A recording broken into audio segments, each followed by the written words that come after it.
can we just go around and each read a paragraph? And this is more a closing statement, but we can turn it into a little discussion if we want.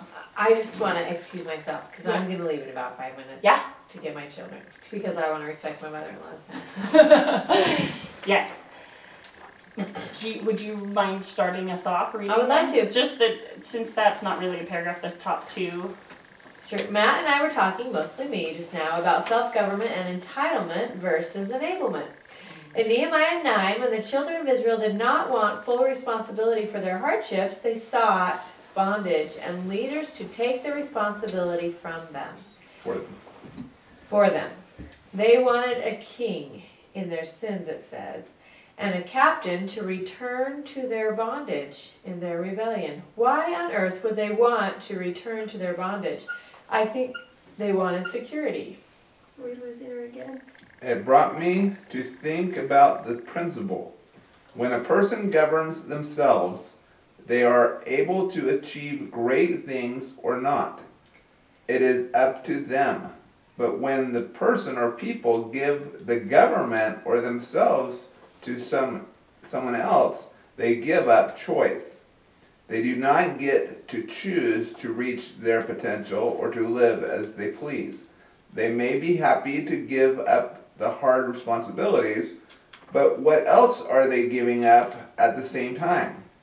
When they give up the responsibility for their governance to someone else, they are then entitled to help from their governor. Meaning they're like whoever it is that's going to govern them, that they gave their government up to. They feel that entitlement. It allows them to give away more responsibility. This can be both the responsibility that means hard work and the responsibility that means accountability for the choices the person makes and the consequences that follow. It seems that the opposite of entitlement is enabling. When we choose to govern ourselves, to take responsibility for our choices and their consequences, we are enabled. We are not so much more free to influence. We are so much more free to influence our life and environment, to choose what we want in it and what we don't. While we don't always choose the best, we can accept the consequences that come as our own doing. Through our choices, we have invited the consequences and take responsibility for them. This seems to me such a happier way to live than the alternative. Sure, it is harder and braver, but so much happier. Grace includes enabling power that comes from Christ's atonement. Part of governing ourselves and being governed by God is applying the atonement. This allows us to repent and to gain strength and enabling power which helps us to choose and choose well. We can then overcome the natural man and its tendencies. Somewhere in all this is knowledge and truth. We are more enabled to be self-governed, to see clearly and take responsibility, to influence our lives and environment when we have knowledge and truth to help us see. So a price must be paid to gain the knowledge and find the truth in order that we may have the tools to truly be self-governed. That's weird to refer to myself in the third person. Matt, whoever that is, suggested that entitlement is not always bad. When we are on the Lord's errand, we are entitled to His blessing and help. When we keep certain commandments, we are entitled to certain blessings. This seems to me to mean that in these cases, we are really giving the governing of ourselves to the Lord and are then entitled to the help that comes from His taking the responsibility over us. He's the only one I want to give the government of myself over to. In fact, I'd like to give it all over to Him and not hang on to any of it myself. While governing myself sounds good and noble, it doesn't sound as good as truly allowing Him to govern me. Still, that is no passive thing. As I learn to govern myself, I believe I become more able to turn my will over to God's. This includes resisting the lies Satan and others tell. In no way do I want to be governed by him. Meaning Satan. I realized that wasn't completely clear. This also teaches me the importance of seeing clear consequences that match choices. Whenever we obey laws and principles higher than ourselves, laws that are unchangeable truths, there are consequences that follow. As we learn to keep those laws, we are entitled to the consequences that follow. That is why it is so important for children to learn consistent consequences for choices. Some choices don't have consistent consequences. It's not always cut and dry.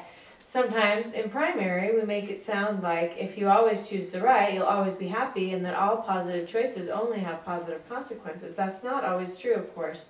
Sometimes people lie and get away with it, or tell the truth and get punished. The truth, I think, is that there are positive and negative consequences for most choices, but the path to the greatest happiness is through choosing the right.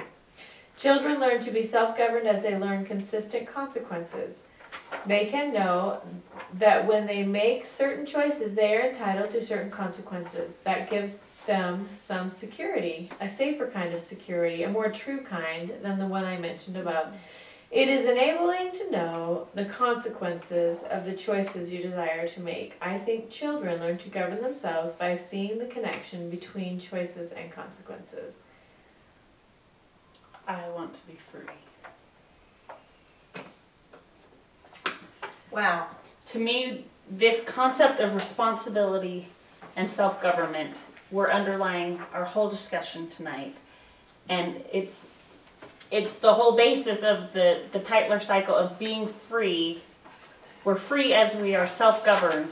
Or if we're not going to govern ourselves, the only one to hand that over to that's safe is to give it to God.